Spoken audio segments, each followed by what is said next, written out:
खुदा आपके घर में जब जा रहे हो तो सावधानी से जाओ, सतर्क होकर जाओ, सचेत होकर जाओ।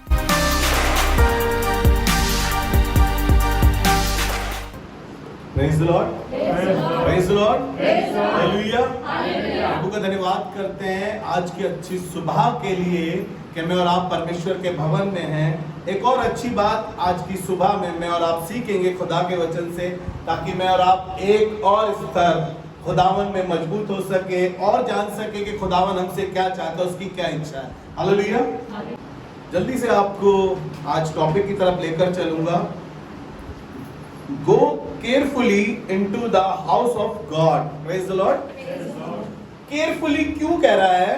परमेश्वर के भवन में सावधानी से जाना या सावधानी से जाइए। Praise the Lord. आज हम थोड़ी देर चर्चा करेंगे कि हम उसके भवन में सावधानी से कैसे जाएं, या हम तो सही तरीके से जाते हैं, हमारा तो ड्रेसअप भी अच्छा है, हमारा तो काम भी अच्छा है, उसके बावजूद भी यश्शे का पोता दाऊद का बेटा सुलेमान इस बात को सबोपदेशक उसके 5वें अध्याय के पहले पद में लिखता हुआ कह रहा है, be carefully what you do when you go to the temple of God. Praise the Lord. वो कह रहा है, निकाल लीजिए मेरे साथ, ये आपको मिलेगा सबोपदेशक उसका 5वां अध्याय उसका पहला पद, जहां पर ऐसे लिखा है, जब तू परमेश्वर के भवन में जाए, जब तू परमेश्वर के भवन में जाए तब सावधानी से चलना। Praise the Lord. सावधानी से चलना। जब तू परमेश्वर के भवन में जाए सावधानी से चलना। सावधानी कहते ही इंसान या कोई भी व्यक्ति जिसको सावधान किया जाता है वो अलर्ट हो जाता है एकदम से। जिस जगह पर है, जिस पोजीशन पे है, वो वहीं पर रुक जाता है। ना तो वो दाएं मुड़ सकता ना बाएं मुड़ सकता। आपने कभी देखा होगा फौजियों को जब कमांड दी जाती है सावधान, जब पुलिस वालों को कहा जाता है सावधान, तो वो ना दाएं मुड़ सकते हैं और ना बाएं मुड़ सकते हैं। मैं और आप कभी दाएं और कभी बाएं जाते हैं, इसलिए सुलेमान कह रहा है सावधान रहो परमेश्वर के घर में जाते समय। देखो कहीं दो नाव में पैर तो रख के नहीं चल रहे हो। देखो तुम सोच रहे हो कि यहां से भी और यहां से भी। परमेश्वर का कलाम कह रहा है सावधान रहो, बी केयरफुल। खुदा आपके घर में जब जा रहे हो तो सावधानी से जाओ, सतर्क होकर जाओ, सचेत होकर जाओ। देखो अपना ड्रेसिंग सेंस देखो। बहुत सी लड़कियां जब आराधना करती है, आराधना में आती है, उनके कपड़े पहनने का तरीका बहुत अच्छा। वो ये नहीं कह रहा है कि बच्चों को चर्च लाना छोड़ दो, वो बहुत रोते बहुत चिल्लाते, नहीं, वो ये नहीं कह रहा है। आने दो बच्चों को, क्योंकि परमेश्वर का राज्य ऐसा ही का है। लेकिन वो कह रहा है केयरफुली, सावधानी से आए। फटी फटी जींस से पहनकर आ रहे हैं, स्टाइल है भाई, आजकल का ट्रेंड है। लड़कियां बहुत छोटे कपड़े पहन रही है, लड़के बहुत फटी हुई पैंटें पहन रहे हैं। Be careful. जब आप खुदा के घर में आए तो सावधानी से आए, चौकस होकर आए, चौकस रहें जब खुदा के घर में आए। और हम जैसा दिल करता है वैसा ड्रेसिंग सेंस रखते हैं और वैसे काम करते हैं। और खुदा बाप चाह रहा है कि सावधानी से आए। मैं कुछ लोगों से मिलाऊंगा जो खुदा के घर में आए हैं बिल्कुल सावधानी से आए, और कुछ लोग जो खुदा के घर में जबरदस्ती कर रहे हैं, जो अपने घमंड की बातें कर रहे हैं, जो अपना रुतबा दिखा रहे हैं, अपना पैसा दिखा रहे हैं, अपनी चीजें दिखा रहे हैं, अपने बड़े बड़े चोगे दिखा रहे हैं। ऐसे भी लोग हैं जिनसे खुदा ने बातें करी है और कहा है कि सावधानी से खुदा के भवन में आए। हालेलुया। अपने टैलेंट दिखाने के लिए भी ना आए, खुदा के लिए इस्तेमाल होने आए। हालेलुया। टैलेंटेड तो इस संसार में बहुत से लोग हैं, आपसे टैलेंटेड लोग हैं, लेकिन जब खुदा के भवन में आए तो कहें खुदा बाप आज मैं तेरे भवन में इस्तेमाल हो सकूं। हालेलुया। जल्दी से एक व्यक्ति से आपको मिलवाऊंगा मैं। जब तू परमेश्वर के भवन में आए तो सावधानी से आना। यहां पर दो व्यक्तियों का जिक्र है, आपने बहुत बार इसको पढ़ा है। ये एक फरीसी है और एक चुंगी लेने वाला है। फरीसियों को बड़े बड़े चोगे पहनने की आदत थी, सभाओं में अपने आप को रब्बी कहलवाने की आदत थी, ऊंचे ऊंचे सिंहासनों पे सबसे फ्रंट रो में बैठने की उनको आदत थी, और वो अपने आप को गुरु कहलाते थे। एक दिन वो परमेश्वर के भवन में दोनों व्यक्ति आए, चुंगी लेने वाला भी आया और फरीसी भी आया। फरीसी खड़ा होकर अपने घमंड की बातें करने लगा और घमंड में कहने लगा, देख प्रभु मैं इस चुंगी लेने वाले के समान नहीं हूं। निकाल लीजिए मेरे साथ लूका रचित सुसमाचार उसका 18 अध्याय और उसके 9वें पद से। और उसने कितनों से जो हमारे ऊपर जो अपने ऊपर भरोसा रखते हैं कि हम धर्मी हैं और औरों को तुच्छ जानते थे, और ये दृष्टांत कहा कि दो मनुष्य भवन में आए, दो मनुष्य परमेश्वर के भवन में आए और प्रार्थना करने लगे कि फरीसी कहने लगा कि मैं इस चुंगी लेने वाले के समान नहीं हूं, मैं सप्ताह में 2 बार उपवास रखता हूं, दहकी देता हूं, 10वां हिस्सा देता हूं, इवन जीरे का भी 10वां अंश तक देता हूं। यहां पर देखिए ये खुदा के भवन में आया है और ना ही सिर्फ सावधानी से आया है, वरन इस पे एक मरोड़ है। कलीसिया में सबसे ज्यादा 10% मैं देता हूं, कलीसिया मेरी वजह से चल रही है, मैं फलाने व्यक्ति से बहुत अच्छा हूं, मैं उसकी तरह नहीं हूं, मेरे पास तो ये भी है, मेरे पास वो भी है। और जब मैं खुदा के भवन में आता हूं तो देखो, खुदा के भवन में जब मैं आता हूं तो बहुत जोरावर तरीके से पैसा वैसा लेकर आता हूं, क्योंकि मैं कलीसिया में सबसे अमीर आदमी हूं। कुछ तरीके की बातें ये वहां पर कर रहा होगा और खुदा के सामने, खुदा के भवन में प्रार्थना करते समय ऐसी बातें कर रहा है। और फरीसी खड़ा होकर अपने मन में यूं प्रार्थना करने लगा, हे परमेश्वर, मैं तेरा धन्यवाद करता हूं कि मैं और मनुष्यों की तरह नहीं हूं, जो अंधेर करते हैं, जो अन्याय करते हैं, जो व्यभिचार करते हैं, और जो इस चुंगी लेने वाले की तरह नहीं हूं।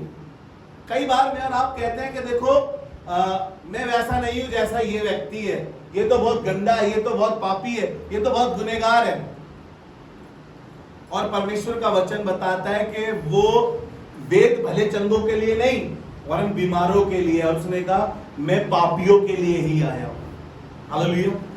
मैं और आप पापी मनुष्य थे, उसके लहू से धुलने के बाद, उससे सही संबंध रखने के बाद हम धर्मी कहलाते हैं। हालेलुया। इसका यह मतलब नहीं कि हम दूसरे को तुच्छ समझे, गरीब समझे, ओछा समझे। जब हम परमेश्वर के भवन में आए तो सब इक्वल हैं, सब बराबर हैं। और यहां पर लेकिन ये दूसरा व्यक्ति जो है, और इसने लिखा है कि सर उठाना भी न चाहा स्वर्ग की तरफ, और छाती पीट पीट कर कहा, मुझ पापी मनुष्य पर दया कर। हालेलुया। ये बड़ा सावधानी से आया था, इसको मालूम था मैं गुनहगार हूं, इसे मालूम था मैं पापी हूं, इसे मालूम था मैंने बचपन से बहुत से पाप किए, बहुत से गुनाह किए, लेकिन परमेश्वर मेरे गुनाहों को माफ करने के लिए काफी है। हालेलुया। इसे मालूम था ये बात, ये बिल्कुल सावधानी से गया था, बिल्कुल चौकस होकर गया था, इस बात को सोचकर गया था, आज खुदा के घर में जाऊंगा, मैं इस लायक नहीं हूं कि उसकी तरफ निगाह उठाकर भी देख सकूं, लेकिन मैं जानता हूं मेरा परमेश्वर, मेरी निगाह नीची रहेगी, मेरे होठों के शब्द भी उसको सुनाई नहीं देंगे, लेकिन वो अपने मंदिर से, अपने भवन से मेरी प्रार्थना को सुन लेगा। हालेलुया। बाइबल बताती है कि यही व्यक्ति जिसने स्वर्ग की ओर आंखें उठाना भी ना चाहा, यही धर्मी ठहर कर अपने घर जाने पाया। हालेलुया। खुदा आपके घर जब आप आए तो सावधानी से आए। आपकी एजुकेशन कुछ मायने नहीं रखती। बाइबल बताती है कि परमेश्वर ने जगत के मूर्खों को चुन लिया। अगर आप कह रहे हो तो बहुत एजुकेटेड हूं, बहुत डिग्री है, पादरी साहब से भी ज्यादा पढ़ा लिखा आदमी हूं मैं, सब डिग्री धरी रह जाती है। और बाइबल यहां तक बताती है कि परमेश्वर की मूर्खता बुद्धिमानों से कहीं बढ़कर है। हालेलुया। जब उसके भवन में आओ तो बड़ी सावधानी से आना। मैं एक जगह और लेकर चलूंगा जल्दी से आपको। आज मैं कुछ ऐसे लोगों से आपको मिलवाऊंगा जो बड़ी सावधानी से खुदा के घर में गए, और कुछ मरोड़ में गए, और कुछ अपनी तहस में गए। एक राजा है जिसका नाम उजिया है। निकाल लीजिए दूसरा इतिहास उसका 26 अध्याय, दूसरा इतिहास उसका 26 अध्याय, और उसके 16वें पद से हम पढ़ेंगे। ये एक राजा बन गया है, उजिया ये राजा बन गया है अब। और लिखा है बाइबल में, जब तक ये परमेश्वर की खोज में रहा तो परमेश्वर इसको सफल करता रहा।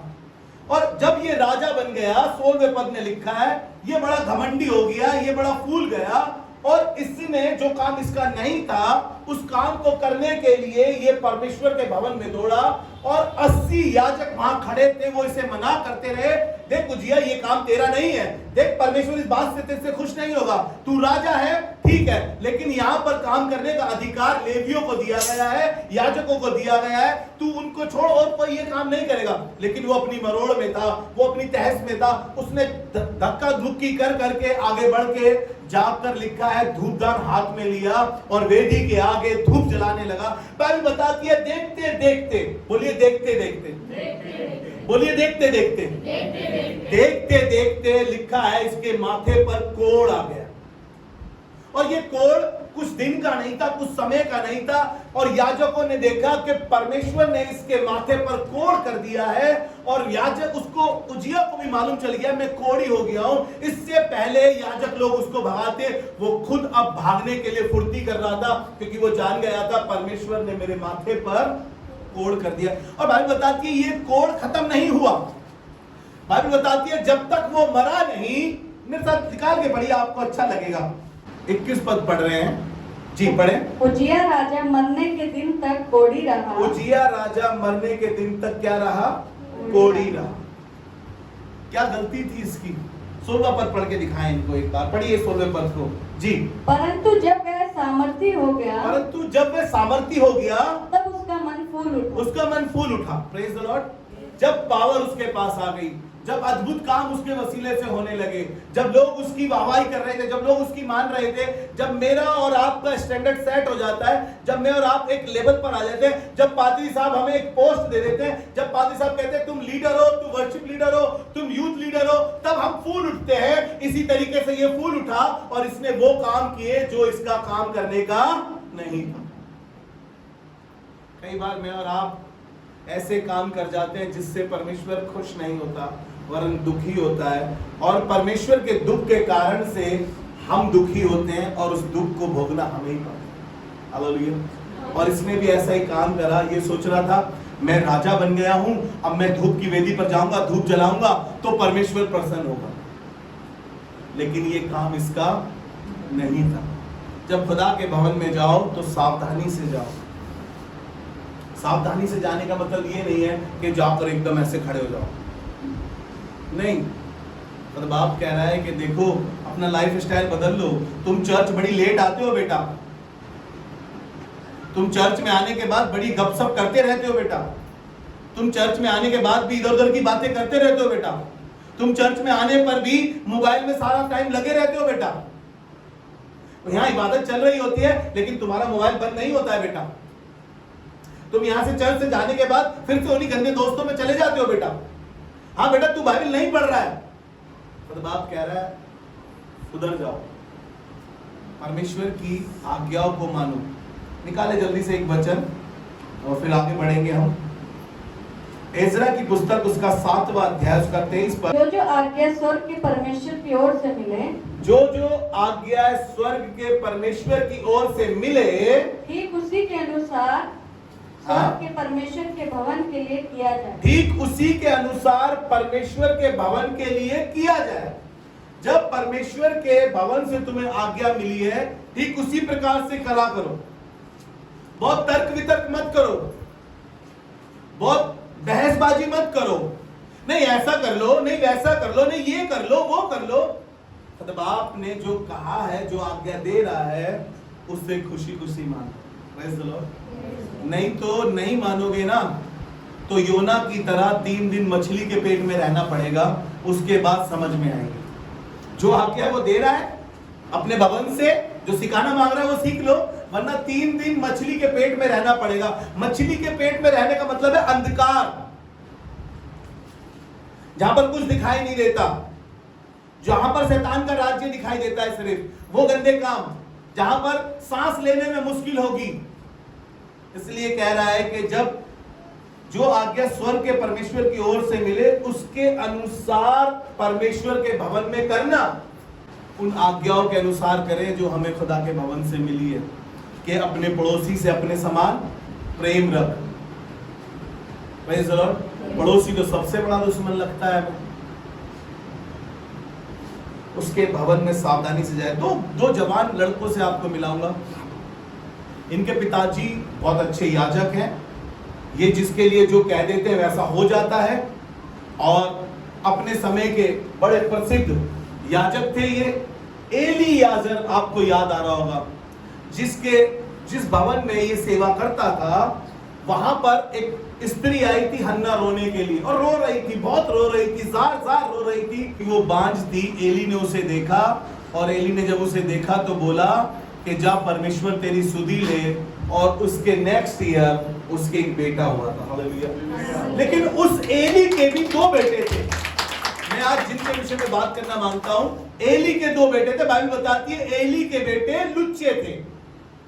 मालूम है, वो मंदिर में, भवन में जो भेंट थी, उस भेंट को यहोवा से चढ़ाने से पहले खुद उसको खा जाते थे। उस बलि के मेमने को, उस उठाए हुए भेंट को।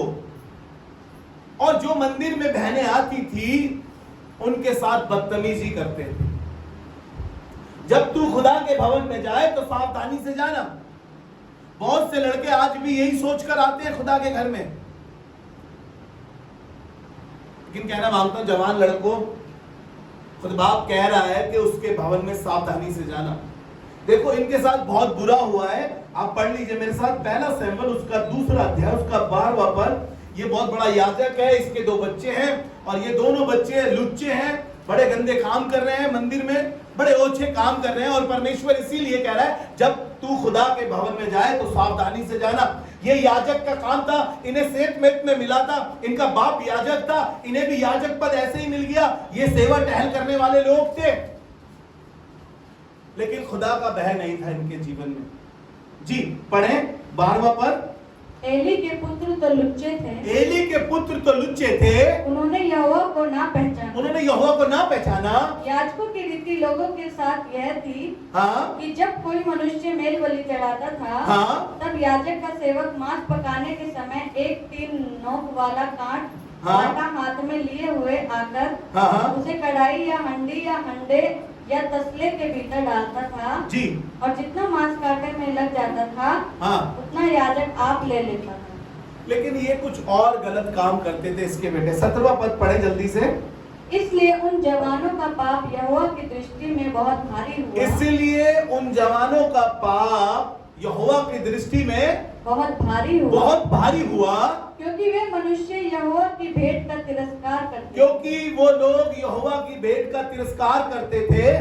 परंतु शमूएल जो बालक था, नहीं 22 पद पढ़े जल्दी से, 22 से 25 तक पढ़ रहे हैं। सैमुएल की बातें नहीं, लेकिन होप्नी और फिनास की बातें कर रहा हूं। जो एली के बेटे थे, जो याजक के बेटे थे, वो लुच्चे थे। जी पढ़े जल्दी से। एली तो अति बूढ़ा हो गया था, एली तो अति बूढ़ा हो गया था और उसने सुना कि उसके पुत्र सारे इस्राएल में कैसा कैसा व्यवहार करते और हैं। उसको मालूम चला कि उसके बेटे सारे इस्राएल में कैसा कैसा काम कर रहे हैं। वरन विलाप वाले तंबू के द्वार पर सेवा करने वाली स्त्रियों के संग कुकर्म भी करते थे। कुकर्म भी करते थे। वो उन स्त्रियों के साथ जो सेवा कर रही थी, जो मंदिर में आ रही थी, उनके साथ कुकर्म कर रहे थे। तब उसने उनसे कहा तुम ऐसे ऐसे काम क्यों करते हो? तुम ऐसे ऐसे काम क्यों करते हो? मैं इन सब लोगों से तुम्हारे कुकर्मों की चर्चा सुना मैं तुम्हारे करता हूं। कुकर्म की चर्चा सब लोगों से सुन रहा हूँ। हे मेरे बेटो, ऐसा ना करो, ऐसा ना करो, क्योंकि जो समाचार मेरे सुनने में आता जो समाचार मेरे सुनने में आता है वे अच्छा नहीं है। तुम तो यहोवा की प्रजा से अपराध कराते तुम हो। तो यहोवा की प्रजा से अपराध कराते हो। यदि एक मनुष्य दूसरे मनुष्य का अपराध करे, हाँ, तब तो परमेश्वर उसका न्याय करेगा। हालेलुया।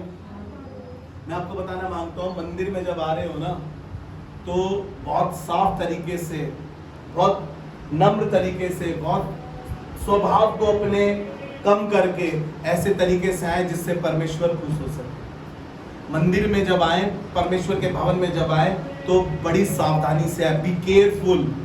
उसके घर में आते समय अपना ड्रेसेस साइज देख लीजिए, अपने बोलने का तरीका देख लीजिए, अपना बैठने का तरीका देख लीजिए, क्योंकि खुदावन चाहता है कि तुम जब यहोवा के भवन में आओ तो सावधानी से आना। ये मंदिर में ही रहते थे, मंदिर की सेवा टहल करने वाले जवान बच्चे थे, लेकिन इन्होंने क्या करा, सब गड़बड़ करते रहे, सब गलत काम करते रहे। एक और राजा से आपको जल्दी से मिलवाऊंगा। बुकरन राजा का एक बेटा था बेलशस्सर।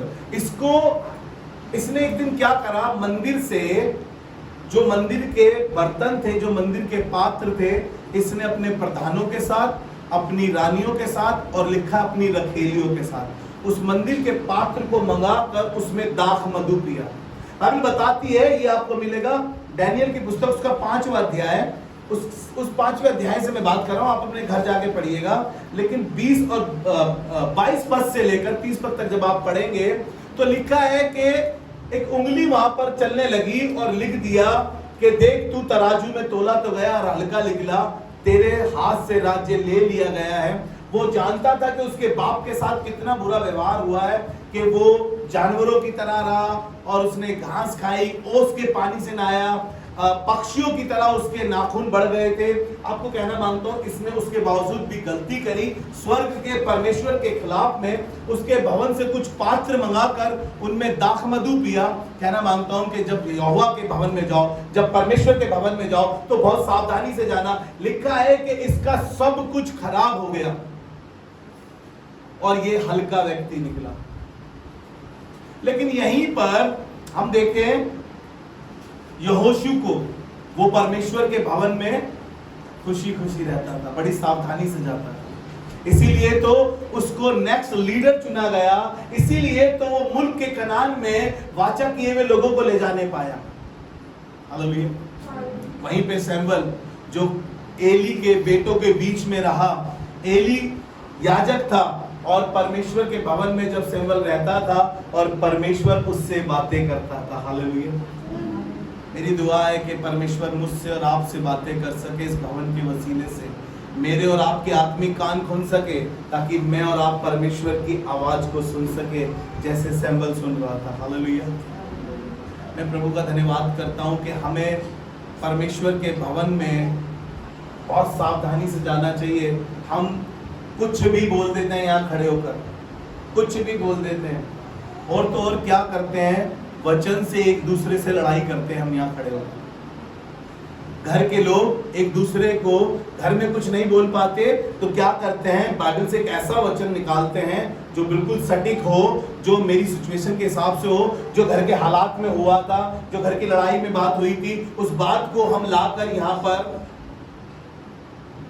और खुदा बाप कह रहा है बी केयरफुल, सावधानी से उसके भवन में जब आए सावधानी से आए।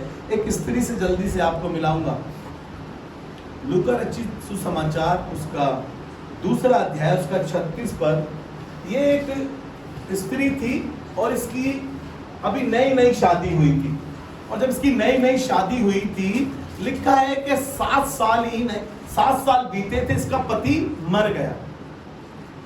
होना तो चाहिए था कि ये शादी कर लेती, क्योंकि 7 साल ही हुए थे, जवान हो गई है बहुत, और या तो ये यहोवा के भवन में जाके बहुत कुड़कुड़ाती, बहुत चिल्लाती, बहुत बदतमीजी करती, यहोवा परमेश्वर तूने मेरे साथ ऐसा बुरा किया है, या ये बिगड़ जाती, बिगड़े काम करती।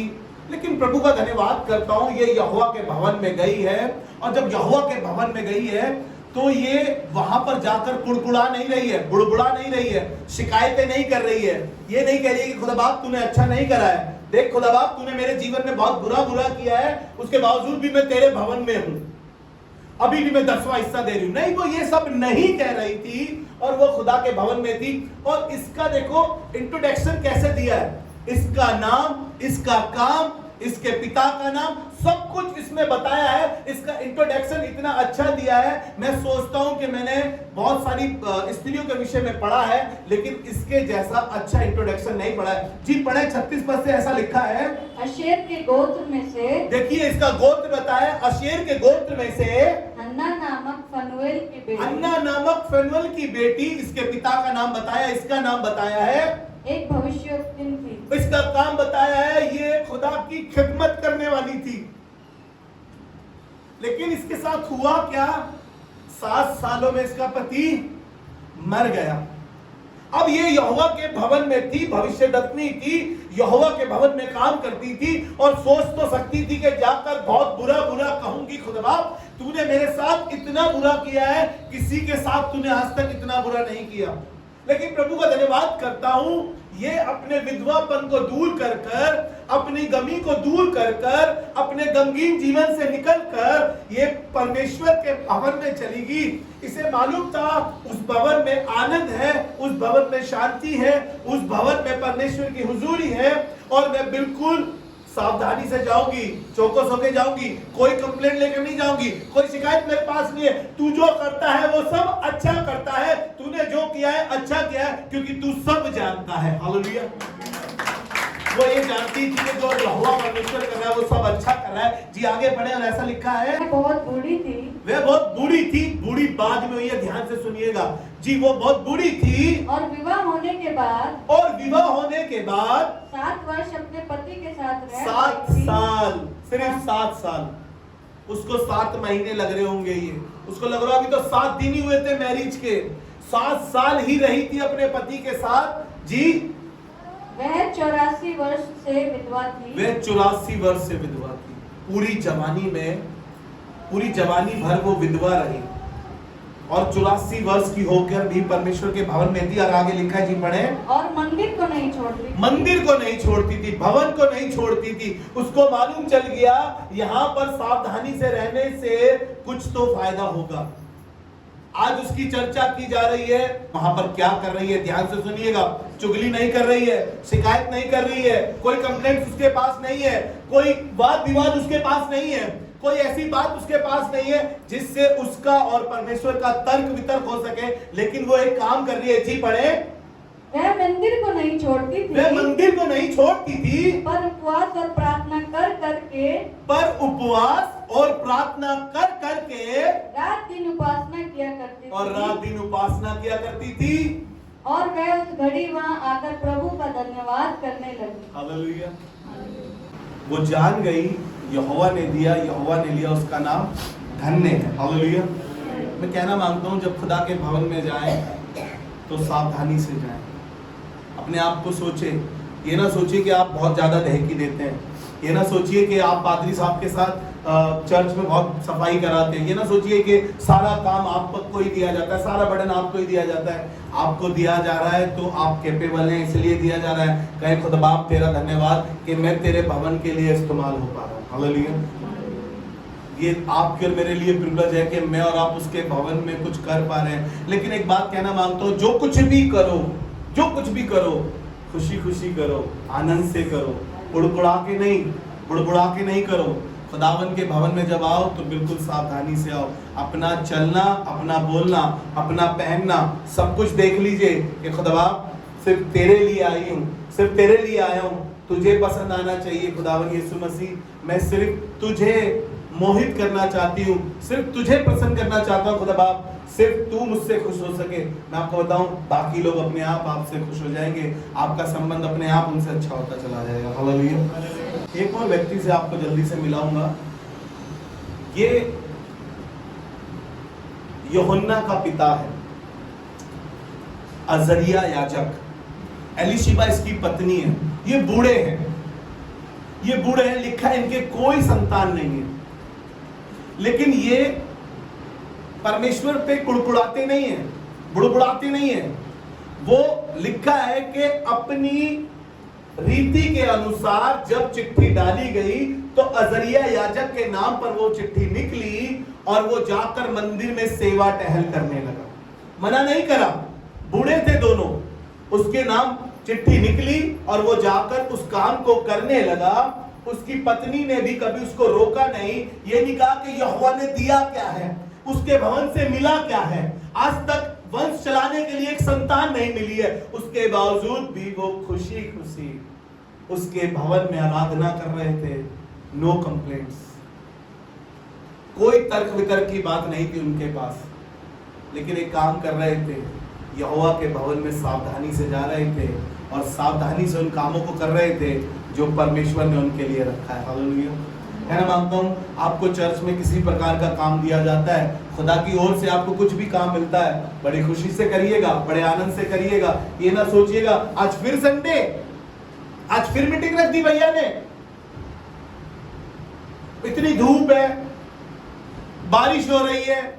उसके भवन में जब जाएं तो बड़े आनंद से, बड़ी खुशी से जाएं।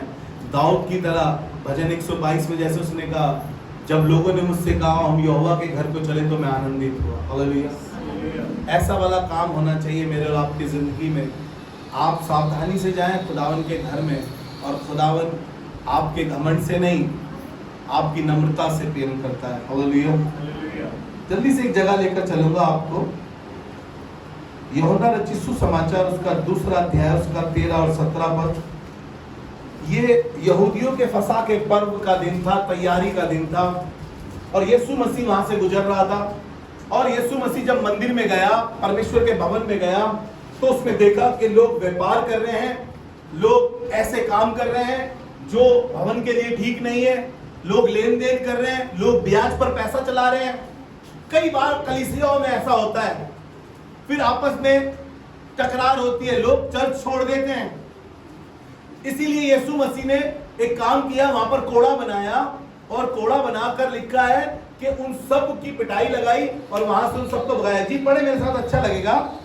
यहूदियों का फसह का पर्व निकट था, यहूदियों के फसह का पर्व निकट था, और यीशु यरूशलेम को गया, और यीशु यरूशलेम को गया। उसने मंदिर में बैल, भेड़ और कबूतर के बेचने वालों हाँ, और शराफों को बैठे हुए पाया। हाँ, तब उसने रस्सियों का कोड़ा तब उसने बनाकर रस्सियों का कोड़ा बनाकर सब भेड़ों और बैलों को मंदिर से निकाल दिया, भेड़ों और बैलों को निकाल दिया, और शराफों के पैसे बिखेर दिए, और सर्राफों के पैसे, जो ब्याज पर पैसा चलाते थे, उनके पैसे बखेर दिए, और पीड़ों को उलट दिया, और पीड़ों को उलट दिया। और कबूतर बेचने वालों से कहा, और कबूतर बेचने वालों से कहा, इन्हें यहाँ से ले जाओ, इन्हें यहाँ से ले जाओ, मेरे पिता के घर को व्यापार का घर मत मेरे बनाओ, परमेश्वर के भवन को, मेरे पिता के भवन को व्यापार का घर मत बनाओ।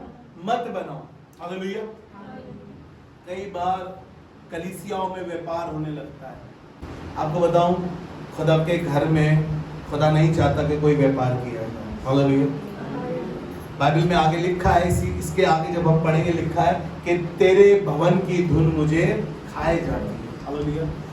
काश ऐसा हो यीशु मसीह की तरह मैं और आप बन सके, क्योंकि बाइबल बताती है पृथ्वी आशा भरी दृष्टि से परमेश्वर के पुत्रों की बातें जो रही है, बाट जो रही है कि कोई बिकम यीशु मसीह, कोई और एक यीशु मसीह की तरह निकल कर आए, कोई और एक ऐसा हो जो यहोशू की तरह हो और उसमें यीशु मसीह की परछाई दिखाई दे सके, कोई एक और हो यूसुफ की तरह जिसमें यीशु की परछाई दिखाई दे सके, कोई एक और हो जो खुदावन की तरह दिखाई दे सके। हालेलुया। क्योंकि उसने हमें अपनी सकल सूरत के समान बनाया है। इसलिए वो कह रहा है कि मेरे खुदा के घर को, मेरे परमेश्वर के भवन को व्यापार का घर मत बनाओ। कहना मांगता हूं कि उसके भवन में सावधानी से आए, लेन देन करने ना आए, व्यापार करने ना आए, अपना रुतबा दिखाने ना आए, अपनी पोस्ट दिखाने ना आए, अपने बड़े बड़े काम दिखाने ना आए, लेकिन ये दिखाना है कि खुदा बाप तूने ये बड़ा काम मेरे जीवन में कर दिया। हालेलुया। तूने ये मेरे जीवन में किया है।